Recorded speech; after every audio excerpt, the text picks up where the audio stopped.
again, like we talked about after the game, not the results that we were hoping for, but one day in this journey that we're on to improve daily. And still, there's tremendous pride in our building, there's tremendous pride in our program and where we've come in the past 35 months since we've taken over. And this one day doesn't take away anything from what our kids have done and what we're going to continue to do. Obviously, it was a disappointment the way that we performed across the board. We need to be better in all areas, and we will get back to work like we did yesterday, correcting the tape, moving forward, and getting onto a very good opponent and heading down to Oxford to play the reigning league champions that have their quarterback back and appear to be operating on all cylinders after their 1 week off due to COVID complications and everything. So another great challenge, another good team, and that's the next step that we need to take in our program as we build our culture to go to a good team's place, know that they're a good team, know that we're a good team, and beat a good team. And we got to go about the process this week the right way to give ourselves a chance to do that this weekend. We'll open it up to everybody for some questions. Ben, let's start with you in TV2. All right, Coach. So after this past week, it kind of looks like the goal of reaching that MAC championship is now a little further out of the way. But I want to know, whenever you are faced with a situation like that, do you find it more difficult to keep your guys motivated throughout the season whenever maybe their goal isn't the same as it was at the beginning of the year? No, I don't think it's obviously disappointing, right? That right now because of what we did over the weekend, our fate in terms of reaching our goals of winning the East and winning the league are now in someone else's hands. But to say that it is more of a challenge or to motivate our guys, I don't think that's the case. Our guys are, really getting to the point, and a majority of them are to where they love the day in and day out process, right? And so where in a world, in a society where a lot of people obsess about the hardware and the material things, these guys have really embrace the day-to-day process and just being together. And that was what was so cool about when the season was taken away and when we were kind of scattered all over the place. We weren't together. We weren't able to do hard things together to grow and improve and just have the camaraderie of a team and the fellowship of a brotherhood of the locker room, to where they really, really enjoy that, and this whole year, like I told them yesterday, we only get 6 days to play this game, guaranteed, like 6 game days. So if you're just doing this for the game day, just for the results on game day, and just for the potential to win a championship or to earn hardware, as important as that stuff is, like those rings fade, those records get forgotten, but the relationships that you have with your guys because of being around them throughout the whole year, that's a really cool thing. That's a really fun thing. And, again, like if we're ultimate competitors, the way that we say that we are, we got another opportunity to compete, and that's what we got to control and go about it the right way. So I don't believe motivation is lacking in any sense. I guess I also want to know, I remember last year, the Miami game, it completely poured the whole game, and I remember getting soaked. And the forecast for this week shows snow constantly, anywhere from 3 to 9 inches overnight tonight, and then the rest of the week. How do you prepare for a game like that when like it's going to be a rough and tough outdoor, snowy, Midwestern football game? You go training it. We were joking last week when the wind was whipping and it was raining. We kind of trotted out and kind of had the old military phrase of, if it ain't raining, we ain't training. So this week, hey, it's snowing. We're going to play in it. If we're going to get the opportunity to train in the snow this week, because that's what we're going to play in, let's go get it on. That's what it is. And again, like that's what we knew when the season came out and the way everything kind of got pushed a little bit, that there's going to be some fun games. And again, those are the special memories that you remember. Those are the opportunities that get presented because of this uniqueness that some people look at and they're like, these guys are crazy. Why would they want to go play in that? And yeah, maybe we are. Maybe we got a few screws loose and we enjoy it and we go play in it and let's go have some fun. And I guess just one last thing to wrap up from my end, just because the game is going to be affected by weather, do you think that you'll be running the ball more this game than you have in past games? I mean, it's been a lot of quick passes all season long up until this point, it feels like. Yeah, I mean, we still are top 10 in the country in rushing, if I'm not mistaken. So we're running the ball a little bit, so we can hang our hat on that. And again, a lot of what we do is dictated by the way people play us. I mean, and I think like we were kind of talking about before we jumped in here about how you got to match what you're doing as a play caller to the people that you have and the situations that you're in. Not to get way off track, but I think the Chiefs do a great job of that. And there's a prime example of it, to where the Chiefs played the Buffalo Bills earlier in the year, and the Buffalo Bills said, hey, we're not going to give up deep passes. And there was like an 80-20 run pass mix that they had, and they ran the ball a whole bunch, right? And then just yesterday, the Buccaneers said, hey, we're not going to let you run the ball. And they threw the ball, I think, over 50 times. I think they only rushed it like maybe 16 or 17 times, right? So you got to be fluid in your approach. You got to have the ability to do both, which we do. And whatever presents, whether it be weather, the way Coach Martin and his staff prepare, they do a great job. Where we can kind of exploit some holes or some weaknesses where there's not very many in their defense, we'll look to take advantage of that come Saturday. Owen, let's kick it over to you with the Kent Stater. Coach, what are some differences between how you prepared for the Buffalo game versus how you're preparing for Miami? When you talk about kind of preparing for how teams are going to play you, do you have any insight into how you think Miami is going to do that?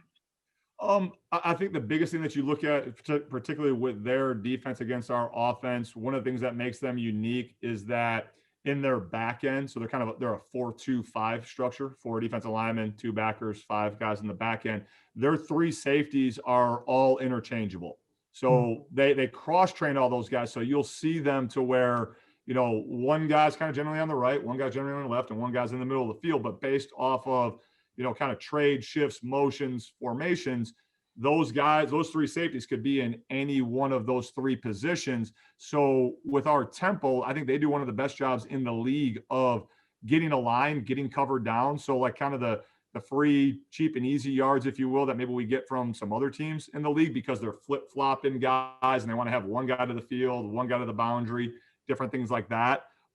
They just do a good job getting aligned and communicating and being on the same page, so you don't have a whole lot of cover bust, and it gives their kids a chance. And, obviously they didn't play OU last week. Do you think that that's an advantage or a disadvantage for you that they haven't played that you've played more recently than they have? Well, so that was 2 weeks ago, if I'm not mistaken. They played on the road last week, right? So they've had an opportunity to, get guys back up, get guys healthy, kind of knock the rust off last week. And again, they didn't look very rusty. They executed very, very well in all 3 phases. It's hard to say, if that's an advantage and disadvantage. This is such a unique year, like we talk about each week, to where you go out and everyone's graduate assistants have their numbers and their check card, like where you're cross-referencing, like, all right, who actually showed up for the party here this weekend, and each week you're surprised with, which guys are up that you haven't seen on film or haven't played prior, and who's down that you've seen that maybe hey, we got to make sure we're aware of this guy. And then he's not out there. And then you come to find out that, he's down because of an injury or, COVID related, whatever the case might be. So it's hard to gauge one way or the other, but, they played last week. They played really well. And I know they'll be prepared for us, have a great deal of respect for their staff. And obviously their track record here in recent history speaks for itself. And last question for me for now. How are you are you treating this as a good opportunity to bounce back after a tough loss against Buffalo? Are you happy to be taking on the defending MAC champion? I'm happy to come to work today and have an opportunity to improve. It's one of those things where I think our fans and people who are very emotionally connected to our wins and our losses, as they should be. And, I love that they are, and they ride high on the wins and they have rough weekends with the losses, and so do we. But I think as a staff and as a football family, we're not as emotionally tied to the results probably as the people who just show up on game day, because we do this every single day, 365 days out of the year, right? Like it's the process of winning. So this will be a great, kind of culture check. And like we kind of talked about over the weekend after the game, to where that was a measuring stick for Buffalo. Has done some great things in the East, and we know they're one of the guys, year in and year out, whether it's Buffalo, Miami of Ohio, that have kind of set the benchmark or have been, at the top of the East, that we are going to measure our success off of. And anytime you get to go toe to toe with those guys, again, I respect how those programs are run. I respect how the kids play the game. And I love just having the opportunity to prepare, to be around our kids and improve. And, you know, we didn't get as emotionally high as everyone else and as excited as everyone else when we were 3-0. And just because of one loss on a big stage, we're probably not as down in the dumps as other people are. You know, it's been 24 hours and we're going to move on and we're going to get better today, come up with a great plan and move forward for a very good opponent. Alan, do you have any follow-ups or any questions of your own? Yeah, Coach. After going back and looking at film of Buffalo and what they were able to do on the ground, can you kind of talk about what you saw there, what they were able to do, what maybe you couldn't do, and that type of thing? Yeah, I mean, a lot of the things that we saw going into it were confirmed. Their O-line's very, very good. Their running backs are very difficult to tackle in space. You know, we need to do a better job making sure that we have enough hats to the ball at all times and that our fundamentals are trained and proper for the moment. You know, I talked to the team very early on that in these big moments, in these big stages, as we continue to go in these games, that, you know, again, everyone on the outside says like, all right, hey, we got to rise up to this big moment, to this big stage. You got to play your best. And it's not a matter of rising up. It's a matter of you're going to perform to your level of training. So either you're trained and you're competent in your fundamentals so that you can know your job, execute your job, and do your job to the best of your ability consistently, and or you're not. And there's moments where we did that. We knew what we were doing, how the proper way to do it. We did it with violence the right way, and in a team that wants to be physical. And we just didn't do that consistently good enough across the board. And again, that's the measure of a really, really good team. Can you consistently perform? Are you consistently good or occasionally great?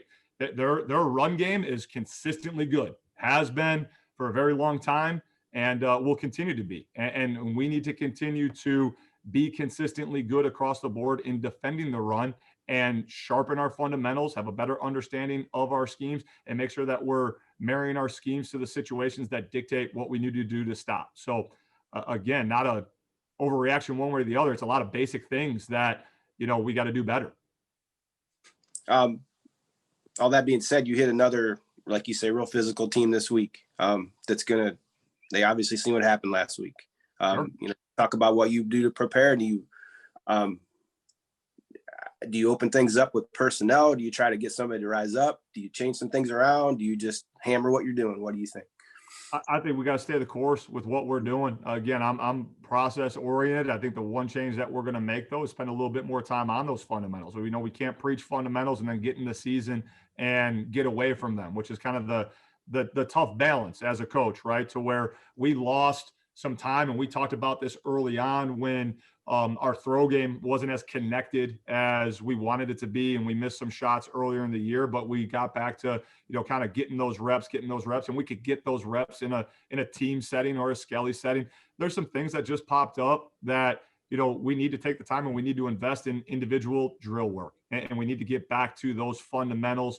And the competition's always open. You know, I think you guys know that about me by now, that the best kids are going to play, and some kids flashed and they did well, and you earn playing time by the way that you prepare week in and week out. Everyone knows that in our family. We're pretty open about that. So competition is something that I always want to foster, because I think that brings the best out in everyone. And you know, but again, it's, you know, the success that we've had, the winning streak that we had, was because of the process that we stayed the course with. And again, I'm not going to be emotional and overreact because of one glorious afternoon where we were on the wrong side of history. You know, again, not proud of that, you know, and we all took stock in ownership of what it is. And now we're going to move forward with those lessons that have been learned and get better at the basics. Because again, that's what I think really, really good teams and really, really good individuals do. You know, whether it's, you know, a player, a professor, you know, a significant other, they're consistent, and you know what they're going to be consistent in, and you know that you can count on them. And that's what we got to get back to. Lawrence Burke came back. Did he play a whole lot though? He did. Yep. He did. Okay. Yep. How did he come out of that? Okay. He did. Yep. Okay. Gamble did not play. What's his status? It is up in the air right now. Just Okay. He was not available for the Buffalo game, and you know, we'll continue to track it as we move towards the end of the week. Okay. How's Sam's? Sam's is not available right now as well. Okay. How else did you come out of that game, health-wise? Some bumps and bruises, nothing major. You know, there was a couple rolled ankles, a couple AC shoulder deals that come with the nature of those types of games. But again, great treatment this week, and we'll be smart with those players so that we can get them ready for another physical game come Saturday. Okay. And then my last one, just a little deeper in the matchup here. Like you mentioned, you were able to get Buffalo last year, but yet to, to knock off a team like Miami, that's, like you said, they're there every year. You know what you're getting, a very physical team, kind of like, based on what you say, the kind of team you want to be, very physical, both sides of the ball, able to stop the run the ball, that type of thing. And talk about that challenge to be able to go there and win a game. It could be like a landmark type win once again, like last year with Buffalo. Yeah. I think there's some kind of cultural check marks, if you will, that you always kind of want to hit, and when we first showed up, I think the expectation amongst the community in our locker room was that, you kind of thought of that like if they won, that was like, wow, okay, Kent State won. And we've changed that cultural check mark and that cultural expectation. Like there was genuine disappointment because the expectation was that we are going to win every single time we take the field now. So in that locker room after the game, the expectation is that we're going to win and that we're going to continue to move forward with things. So when you come to this sort of game, and now again, being able to know that you're going to go to a good team's place, play a good team, and it's going to be a very similar style of football. Again, get yourself trained, get your mind right for that moment, know the plan, and go out and consistently execute your plan really, really well and your fundamentals really, really good so that you can perform and you can be trained for that opportunity. All right. Thanks, Coach. All right, guys, any final questions or thoughts for Coach? Just have one quick one. Coach, Ellen talking about some of the injuries on your team kind of reminded me, are you expecting for OU to have Curtis Rourke, and does who their quarterback is, does that really change how you plan to play them defensively? I'm not concerned about OU right now because we got Miami this week. Oh my God. I'm sorry. But Gabbert will be there. He's back. He had been out a couple weeks, threw for over 300 yards, 4 touchdowns. So that'll be good. Be a good challenge. Sorry about that. All good. All right, guys, thank you. We'll upload this to the Mac Dropbox and post online as well. So thank you. Thanks, guys. Go Flashes.